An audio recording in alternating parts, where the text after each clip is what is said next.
Olá, turma, tudo bem com vocês? Nesta aula 1 de rotinas trabalhistas, nós começaremos falando um pouco sobre o departamento de pessoal e alguns conceitos iniciais que serão importantes durante a disciplina. Então, o departamento de pessoal, entre as funções que ele possui, está a de admissão de pessoal, compensação e desligamento. Então, a parte inicial de admissão, a empresa e o departamento de pessoal faz essa intermediação entre a empresa, empregador e empregado, de forma que, no momento em que entregue toda essa documentação para admissão, entrega ao pessoal do departamento pessoal para fazer aqueles lançamentos iniciais de que nós vamos falar agora, que é toda a vinculação do cadastro ao social. Essa parte de compensação de pessoal é o dia a dia, a rotina, realmente a rotina trabalhista, que é a geração de folha de pagamento, cálculo aí das horas extras, do 13º salário, no caso aí nas datas, específico do 13º, o cálculo das férias. Essa parte de compensação é o trabalho diário do departamento de pessoal. E a parte de desligamento, que é a rescisão contratual que ocorre no final, no término do contrato de trabalho. Nós iremos ver durante toda essa disciplina cada um desses cálculos e então vamos lá. A admissão do empregado. Então, a admissão do empregado pelo empregador é precedida pelo recrutamento e a seleção do candidato à vaga oferecida. Essa parte de recrutamento, como ocorre, quais são as melhores técnicas, vocês devem ter visto ou irão ver na disciplina de gestão de pessoas. Então, a empresa vê a necessidade, preciso de determinado funcionário, colaborador em determinada área específica da empresa e lança um edital ou lança de alguma forma oferecendo esta vaga de emprego para que ocorra esse recrutamento e a seleção. Então, na fase de seleção, a empresa ou o empregador verifica as aptidões do candidato ao cargo oferecido. Neste momento, que é o que ocorre antes realmente da assinatura do contrato de trabalho, é que fique claro, tanto para o empregado, quais são as funções que ele irá exercer, e quais os benefícios, que ele venha compreender os seus direitos e obrigações da empresa neste processo. Entre os documentos para admissão, nós vamos ter a carteira de trabalho, a cédula de identidade, o título de eleitor, certidão de reservista para os candidatos sexo masculino, CPF, atestado de saúde ocupacional, as fotos 3x4, certidão de casamento ou, no caso, de nascimento, certidão de nascimento dos filhos de até 14 anos para pagamento do auxílio família, certidão de nascimento dos filhos até 21 anos de idade ou inválidos para dedução do imposto de renda. Os documentos a serem preenchidos pela empresa. Então, nós temos aqui na carteira de trabalho, para registro do empregado, serão necessárias as seguintes anotações na carteira de trabalho, que deve ser devolvida no máximo 48 horas. Aqui no que nós estamos falando, ainda dentro da carteira de trabalho, aquela é impressa, aquela é em papel, que hoje, agora já desde, no caso, 2019, já vem toda essa mudança para a carteira de trabalho digital. Então, mas todas essas informações, elas irão ocorrer dentro da carteira de trabalho digital. Preencher na página, contrato de trabalho, anotar os dados da empresa, o cargo, a data de admissão e remuneração específica. Então, aqui nós temos esse exemplo. Como é social, agora todas essas informações, no momento em que há admissão ao candidato ao trabalho, no caso agora esse colaborador, será preenchido os dados dele, que automaticamente elas irão para a carteira de trabalho no momento da admissão. Caso o candidato tenha registro em outra empresa, verificar também se foi dada baixa nesse registro anterior. Caso não tenha feito, informar. O empregado pode trabalhar em outra empresa desde que sejam horários diferentes. Então, o empregado pode ter, sim, a carteira de trabalho anotada por duas empresas ao mesmo tempo, desde que ele tenha a compatibilidade de horários, ele consiga estar trabalhando nessas duas empresas e isso não venha interferir. Continuo com os documentos a serem preenchidos pela empresa, então tem que a parte de opção do FGTS, então a data de opção será a mesma data da admissão do funcionário, deve ser ocorrer o mesmo preenchimento. O banco depositário, a agência, a praça, que é a cidade onde está localizada essa agência, o estado e o nome da empresa. Então, nós temos aqui esse exemplo, dando a carteira de papel, mas da mesma forma segue para digital. Falando da carteira de trabalho digital, agora, basta baixar o aplicativo do celular e ocorrer os preenchimentos. O empregado tem como estar acompanhando todo esse trabalho, as anotações pela carteira de trabalho digital. Então, o empregador que eu uso é social, sistema virtual do governo para prestação de informações trabalhistas, fiscais e previdenciárias, não precisa fazer nenhuma anotação na carteira de trabalho em papel. Então, o E-Social, algumas empresas ainda não estão participando, mas só que há uma tendência, então já tem as datas que todas as empresas devem participar, mas algumas ainda não aderiram. Então, para o trabalhador, basta informar o número do CPF no momento da contratação. Há uma forma simplificada, ao mesmo tempo que há uma integração de todas as informações,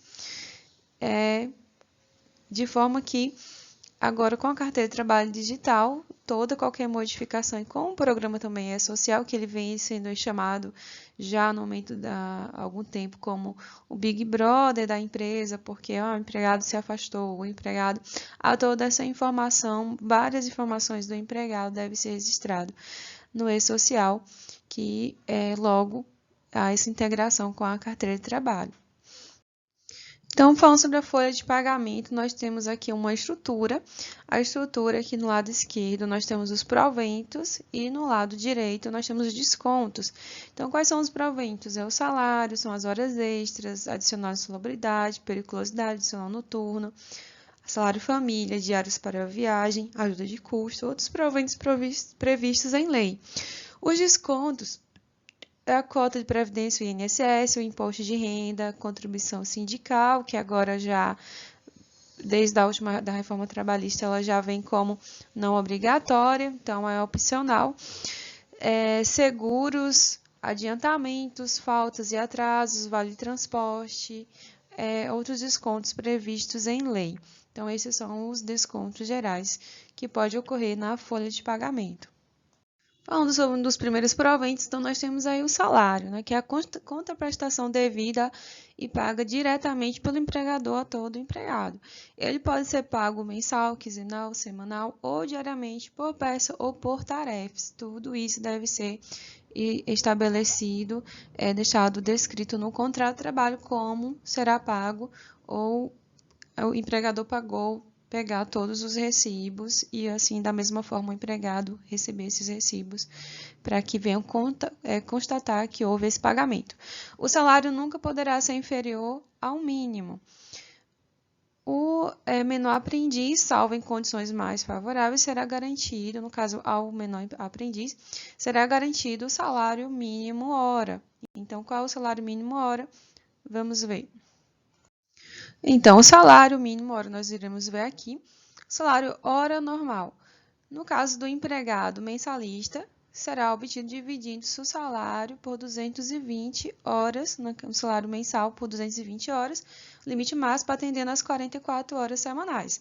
Então, o cálculo do salário hora, que no caso do salário mínimo, seria, no caso de 2020, nós estamos aí com o salário mínimo de 1.045, então 1.045 dividido por 220 horas, 4,75, no caso é o salário mínimo, salário hora mínimo. Normal, sem nenhum acréscimo, sem questão de hora extra, sem adicionais. Esse é o salário estabelecido, o salário do comércio hoje está aí estabelecido para quem é comerciário em 1.100, mas nós estamos falando aqui com relação ao salário mínimo. Então, para saber o salário hora, basta pegar o salário e dividir por 220 horas, que é o valor de horas mensais, ou mesmo pegar o valor que se ganha na semana e dividir por 44 horas semanais. Informação nova aqui para vocês é a parte dos descontos, que é no caso com relação ao cálculo do INSS. que agora em 3 no caso, março de 2020, nós tivemos uma modificação. Então, a partir de março de 2020, foi alterada a tabela do INSS e a forma de calcular este encargo. Então, devido à PEC 6 de 2019 e de acordo com a portaria aí 3659 de 2020, a partir de 1º de março de 2020, a contribuição dos segurados empregados, inclusive domésticos e trabalhador avulso, relativamente aos fatos geradores que ocorreram a partir da competência março de 2020, será calculado mediante aplicação da correspondente alíquota sobre o salário contribuição mensal de forma progressiva, de acordo com a tabela abaixo. Então, agora nós temos uma tabela progressiva, que significa que, conforme a faixa salarial vai aumentando a alíquota, então temos uma alíquota progressiva. Então, para quem tem um salário, recebe um salário mínimo até 1.045, a alíquota aí de 7,5%. Segunda faixa, 1.045 a 2.089, 9%. Essa tabela aqui, no caso, é para empregados, é para a área do privada, né? Porque na parte do servidor público, essa alíquota tem alíquotas progressivas maiores. Então, nós temos aqui até 6.000, 14%. Isso não é o teto do INSS. A observação é que a tabela progressiva não deve ser aplicada ao trabalhador rural, que permanece 8%, e para os contribuintes individuais, para labore e autônomo, permanece 11% ou 20%. Um exemplo, nós vamos falar aqui com a base no total de remuneração de 2.000, um empregado que recebe remuneração de 2.000. Então, irá ser aplicado o valor na primeira faixa, aquela alíquota de 7,5%. Então, temos aqui 1.045, é o salário, primeira faixa, 1.045 vezes 7,5%, 78,37. Faz a diferença de 2.000 menos 1.045, que 2.000 é a remuneração que nós estamos calculando, tem-se aí 955. Então, aplicar sobre este valor a alíquota da segunda faixa, porque o valor 2.000 está lá já na segunda, está acima de 1.045 e está antes de 2.089. Então, os 955 será aplicado 9%, que dá 85,95. Então, nós temos agora que já tributou a remuneração, então vai ser por faixa, tributou essa remuneração, somar o valor do INSS para ser descontado. Então, nós temos aí 78,37 mais 85,95, que dá aí 164, que será o INSS, a contribuição previdenciária desse empregado que recebe 2.000 mensais. Então, eu trouxe aqui para vocês o antes, né, a tabela anterior do INSS. Então, nós temos aqui isso já coadjudou desse ano, aí de janeiro de 2020 até fevereiro. Então, nós temos aqui essa tabela que era a tabela normal do INSS com valores fixos. Então, quem ganhava até 1.800, aplicava-se apenas a alíquota de 8%, de 1.800 a 3.000, 9%. Então, nós não, era uma tabela fixa, até 11%, até 3.000 e 6.000, 11%. Então, o cálculo era mais simples. Nós tínhamos aqui a remuneração, um empregado ganha 1.600, a alíquota dele está aqui na primeira faixa, 8 vezes 8%, o valor do INSS, 128. Agora, com a tabela progressiva, então, nós temos para quem ganha até um salário mínimo, está aí na faixa de alíquota 7,5%, como nós já explicamos, como é que vai ser para quem ganha 1.600 agora esse cálculo. Então, nós estamos exemplificando, é claro que existem sistemas que calculam isso, mas para vocês compreenderem, terem esse conhecimento de como ocorre, para conhecer no momento em que vier o cálculo, né, da sua contribuição previdenciária. Então, nós temos aqui na primeira faixa 1.045 vezes 7,5%, então faz a diferença, conforme eu coloquei no exemplo. Então, 555 aplica o valor da alíquota de 9%, que é a segunda faixa, sobre esse valor, que foi a diferença de 1.600 menos 1.045, 555, que nós vamos ter, então, 49,95. Então, ao somar 78,37 mais 49,95, percebemos que nós encontramos aqui 128,32.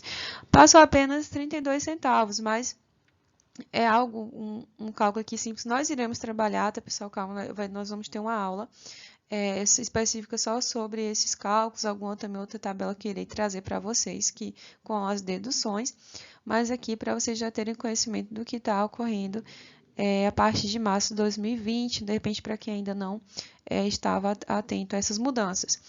Então, percebam que aqui a pessoa está contribuindo, por mais seja aí 30 centavos a mais, está pagando a mais do que antes, porque a intenção, ou pelo menos o que foi que trouxeram aqui, quem ganha menos iria pagar menos e quem ganha mais, pagar mais.